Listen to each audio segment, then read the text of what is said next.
No, wait, actually, no, you're fine. I don't. Were located along a line extending from near north to Scales Mound. I don't care. Oh, there it is.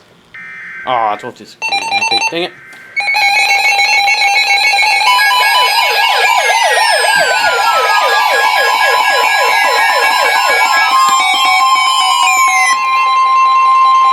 The National Weather Service in Milwaukee-Sullivan has issued a severe thunderstorm warning for southeastern Rock County in south-central Wisconsin until 9:15 p.m.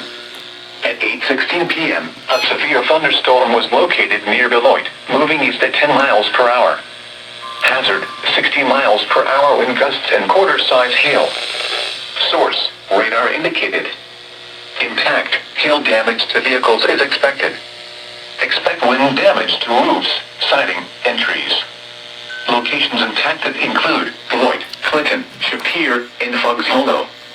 People attending farmers market in Beloit should seek safe shelter immediately.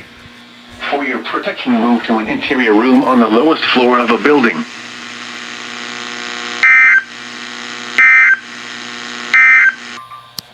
The National Weather Service in the Quad Cities has issued a severe thunderstorm warning for eastern Joe Daviess County in northwestern Illinois, western Stevenson County in northwestern Illinois, until 9 p.m. At 8:08 p.m., severe thunderstorms were located along